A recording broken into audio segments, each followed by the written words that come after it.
तर जय शिवराय सर्वांना. बघा, आपला जो ट्रिग्नोमेट्री टॉपिक आहे 10वी मध्ये, तर त्यामध्ये 2 चॅप्टर असतात. एक ॲप्लिकेशन ऑफ ट्रिग्नोमेट्री आणि एक introduction of trigonometry. Introduction of trigonometry मध्ये ज्या 2-3 महत्त्वाच्या गोष्टी आहेत, तर त्या आपल्याला या ठिकाणी बघायच्या आहेत. बघा, सुरुवात करताना जो तुमचा ट्रिग्नोमेट्री चॅप्टर आहे, त्यामध्ये महत्त्वाची गोष्ट कोणकोणती आहे बघा. सर्वात अगोदर पहिली तुमची आहे रेशो किंवा sine theta, cos theta, tan theta काय असतं. त्याच्यानंतर जे अँगलचा टेबल आहे, कोणत्या टेबल म्हणत आहे मी, की त्याच्यामध्ये आपण हे जे वापरतो साइन 60 अँगल कितीचा आहे, कॉस 30 अँगल कितीचा आहे, टॅन 30 अँगल कितीचा आहे. हा सर्वात महत्वाचा पॉईंट आहे तुमच्या टेबलचा, हा रेशो. आणि थर्ड वाला जे आहे तुमचा आयडेंटिटीज, ज्या तुमच्या आयडेंटिटीज आहेत आपला ट्रिग्नोमेट्री मध्ये, तर ह्या ट्रिग्नोमेट्रीची आयडेंटिटीज हे 3 टॉपिक तुम्हाला सर्वात महत्वाचे आहेत. जो आपला चॅप्टर आहे ऍप्लिकेशन ऑफ ट्रिग्नोमेट्री, तर यामध्ये आपण एक एक जो मेन टॉपिक आहे, समजा रेशो असेल तुमचा साइन थिटा कॉस थिटाचा, किंवा अँगलचा जो टेबल आहे तो, आयडेंटिटीज आहे, तर ही तिन्ही टॉपिक आपण चांगल्या पद्धतीने यामध्ये शिकणार आहे. बघा, एक एक टॉपिक आपल्याला घ्यायचा आहे. हा जो तुमचा ऍप्लिकेशन ऑफ ट्रिग्नोमेट्री हा जो चॅप्टर आहे, आपण 2 किंवा 3 लेक्चर मध्ये संपवण्याचा या ठिकाणी प्रयत्न करू. बघा, सर्वात अगोदर रेशो. आता रेशो मध्ये काय असतं, ज्यावेळेस तुम्हाला ट्रिग्नोमेट्री आहे, काय दिलेलं आहे तुम्हाला ट्रिग्नोमेट्री. मग आता ट्रिग्नोमेट्री मध्ये जर एखादा अँगल दिलेला असेल, तर त्याहून जे रेशो घेतो आपण, साइन थिटाचा काय असेल, कॉस थिटाचा काय असेल, टॅन थिटाचा काय असेल, तर आपल्याला तो फाइंड करावा लागतो. बघा, ट्रिग्नोमेट्री मध्ये सर्वात जास्त महत्व कशाला दिलेलं आहे तुमचा, जो तुमचा ट्रँगल असतो तो राईट अँगल ट्रँगल असतो. सर्वात अगोदर सांगायचं कोणता ट्रँगल असेल, राईट अँगल ट्रँगल. तो राईट अँगल ट्रँगल वर या ठिकाणी 90चा अँगल बघा, ए बी सी, ज्या ठिकाणी एक लाईन दुसऱ्या लाईनला परपेंडिक्युलर होते, त्या ठिकाणी कितीचा अँगल बनत असतो, 90चा. मग आता ट्रिग्नोमेट्री तीन तीन साईड आहे, त्याच्यामध्ये 3 अँगल असतील.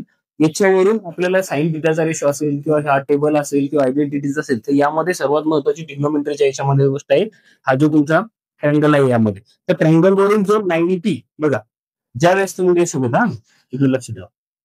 रेशो कोण करतो बघा, बघा तुम्ही, एक घेता साइन थिटा, दुसरा घेता तुम्ही कॉस थिटा, त्याच्यानंतर घेतो आपण टॅन थिटा, नंतर घेत असतो आपण कॉट थिटा, त्याच्यानंतर राहील हे दोन्ही या ठिकाणी घेऊ आपण बघा,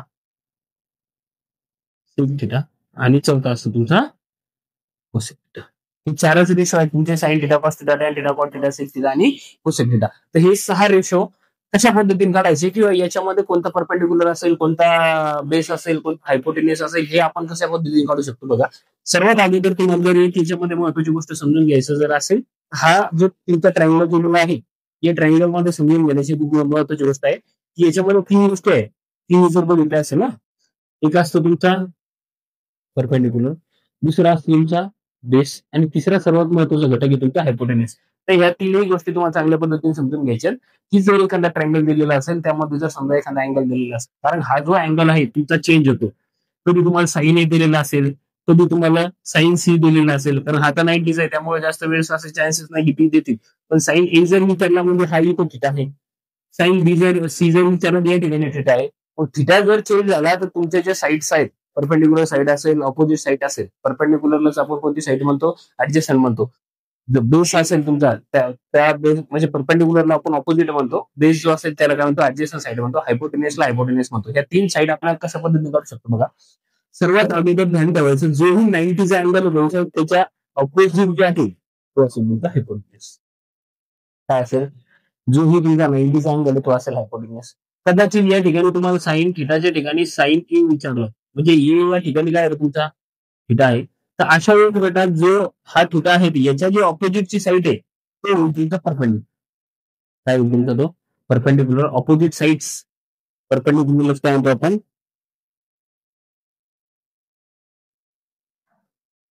जर हा अँगल असेल याच्या ऑपोजिट झाली, ऑपोजिट साईड 90च्या अँगलचा हायपोटेनियस झाला, राईट असेल ती कोणता असेल तुमचा बेस. बेसला काय म्हणतो आपण, ऍडजस्टंट साईड. तर अशा पद्धतीने या तिन्हीचा मेळ जो तुम्हाला जमता आला पाहिजे, त्याच वेळेस तुमचे सगळे क्वेश्चन जे आहेत ट्रिग्नोमेट्रीचे हे चांगल्या पद्धतीने बरोबर येतील. मग आता याच्यामध्ये आपण काढणार कसं, जर समजा ए दिली असेल, आता नॉर्मली जे तुमचे थिटा आहेत बघा, सध्या आपण अँगलचे याच्याने घेणार नाही, यामध्ये समजून घ्यायचं की रेशो बघू आपण या लेक्चरमध्ये. फक्त ए बी सी दिलेला आहे तुम्हाला या ठिकाणी, ऑपोजिट दिलेला आहे, ऍडजस्टंट दिलेला आहे, हायपोटेन्यूस दिलेला आहे. ध्यान ठेवताना ठेवायचं, जो 90 आहे त्याच्या ऑपोजिट असेल हायपोटेन्यूस, जो थिटा आहे त्याच्या ऑपोजिट, त्याच्या जे ऑपोजिट साईड आहे तो परपेंडिक्युलर, आणि जी राहिलेली असेल त्या ऍडजस्टंट साईड जे रेशो आहे यामध्ये बघा, साईन थिटाचा तुमचा नॉर्मल रेशो काय दिलेला असतो, परपेंडिक्युलर अपॉन हायपोटेन्युअस. दुसरा असतो तुमचा बेस अपॉन हायपोटेन्युअस. तिसरा असतो तुमचा परपेंडिक्युलर अपॉन बेस. चौथा असतो तुमचा बेस अपॉन परपेंडिक्युलर. फिफ्थ नंबरचा असतो तुमचा हायपोटेन्युअस अपॉन तुमचा बेस.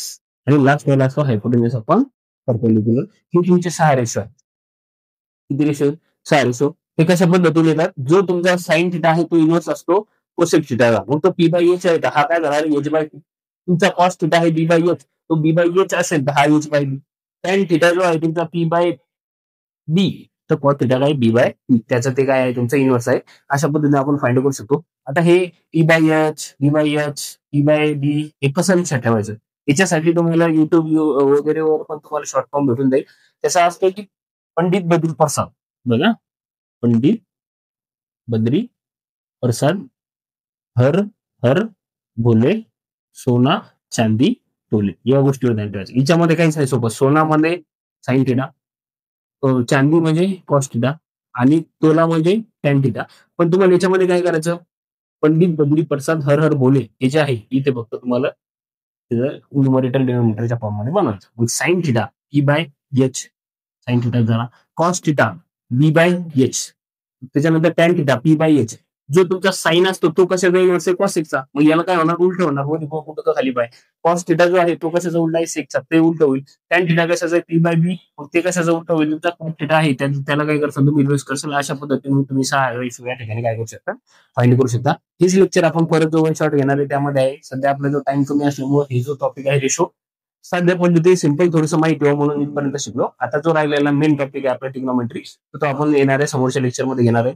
हे जे लेक्चर आहे नक्कीच हे लेक्चर जर आवडलं असेल तर याला तुम्ही लाईक करा, आणि तुमचे जर मित्र असेल त्यांना फॉरवर्ड करा, सबस्क्राईब करायला सांगा. चांगल्या पद्धतीने ज्यावेळेस मुलं वाटतील तर त्यावेळेस हा ट्रिग्नोमेट्री असेल, ऍप्लिकेशन ऑफ ट्रिग्नोमेट्री असेल, तर तुमचे ज्यावेळेस बोर्डचे पेपर जवळ येतील त्यावेळेस आपण याच्यावर लाईव्ह स्ट्रीम करू. चांगल्या पद्धतीने तुम्हाला क्वेश्चन प्रोव्हाइड करण्याचा त्या ठिकाणी प्रयत्न करू. धन्यवाद.